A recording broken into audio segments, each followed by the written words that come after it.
Buen día. Nos encontramos nuevamente para reflexionar ahora en torno al capítulo 7 del Evangelio de Juan. En los versículos 1 al 5 dice: Después de estas cosas andaba Jesús en Galilea, pues no quería andar en Judea, porque los judíos procuraban matarle.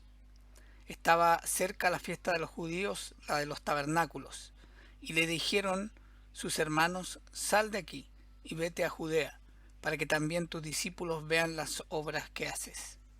Porque ninguno que procura darse a conocer hace algo en secreto. Si estas cosas haces, manifiéstate al mundo. Porque ni aun sus hermanos creían en él. La verdad es que la fe es fundamental. Sin la fe no reconocemos quién es Cristo, no le damos un lugar en nuestra vida y no conocemos a Dios. Seguimos viviendo en el mundo, con el entendimiento del mundo, nublado por el Dios de este mundo. La fe que Dios pone en nosotros, por su gracia, por su sola voluntad, es la que nos permite reconocer que Cristo es el Hijo de Dios. Es Dios mismo, cumpliendo su plan de salvación y redención para nosotros. En este pasaje se enuncia de manera explícita e implícita una de las grandes preguntas de muchos respecto a la Escritura: si Jesús tuvo hermanos. Hay varias interpretaciones, pero yo concuerdo con la que indica que efectivamente tuvo hermanos. Y estos hermanos eran como cualquier otro ser humano, aunque eran sus hermanos. Y tuvieron las mismas luchas, las mismas contradicciones. Por lo que relata este versículo 5, aún a ellos les costó entender quién era verdaderamente Cristo. Yo creo que del mismo modo que le costó a María si no fuera por la aparición del ángel, y a José del mismo modo, cómo podrían haber entendido lo que a ellos les aconteció. No hay registro de que los hermanos hayan recibido una visitación de ese tipo, pero debe haberles sido difícil.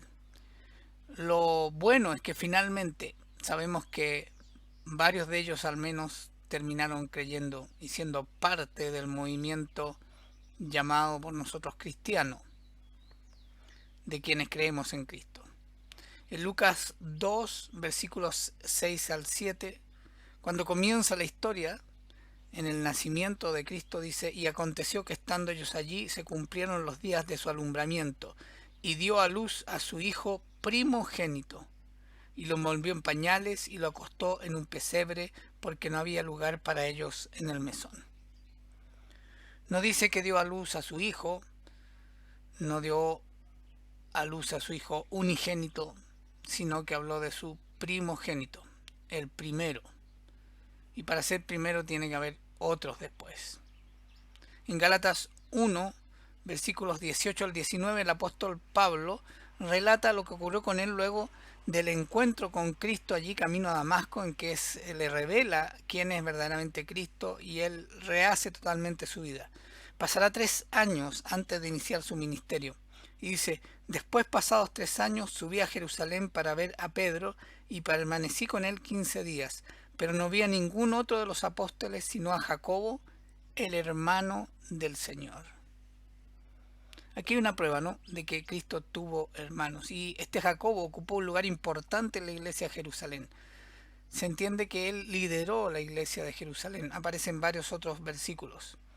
En Mateo 13:55, cuando Cristo inicia su ministerio y lee a Isaías: el Espíritu del Señor está sobre mí. Quienes están oyendo se ven impactados, pero luego caen en la cuenta de que lo conocen y dicen: ¿no es este el hijo del carpintero? ¿No se llama su madre María y sus hermanos Jacobo, del cual ya habló Pablo en Gálatas, José, Simón y Judas?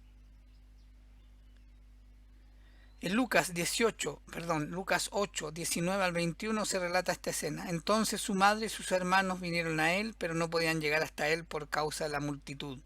Y se le avisó diciendo: tu madre y tus hermanos están fuera y quieren verte.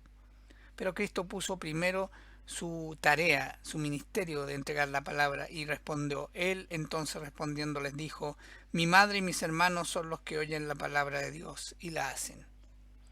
No nos equivoquemos, no significa que su madre no oía la palabra de Dios y la hacía y sus hermanos tampoco. Solo quiere enfatizar de que él no va a poner a su familia primero de la función que viene a cumplir, del propósito que viene a cumplir en la tierra. Esto también debe haber hecho costar quizás a su hermano entender que la principal tarea de su hermano en el mundo no estaba ligada con su familia, sino que estaba ligada con una tarea muy difícil y dura que iba a costar mucho en su vida personal y también muy probablemente los afectos que involucraba, no solo sabemos ahora para su madre. Finalmente quisiera leer el relato de Hechos 1, 13 al 14, antes de Pentecostés. Dice, y entrados, subieron al aposento alto donde moraban Pedro y Jacobo, Juan, Andrés, Felipe, Tomás, Bartolomé, Mateo, Jacobo, hijo de Alfeo, Simón el celote y Judas, hermano de Jacobo. Todos estos perseveraban unánimes en oración y ruego con las mujeres y con María, la madre de Jesús, y con sus hermanos. Ya estaban en la fe de quien es Cristo. Habían creído.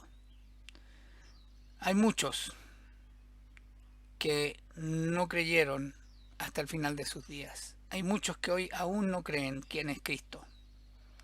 Y por todos ellos, los que aún viven y que tienen la esperanza, o nosotros tenemos la esperanza y Dios mantiene la esperanza de que puedan un día reconocer que Cristo es el Hijo de Dios y vino a morir por nosotros y por ellos los que aún no creen para perdón de sus pecados y poder tener nuevamente una relación con Dios el Padre que nos creó. No importa la cercanía o la lejanía biológica, Dios quiere hacerte parte de su familia.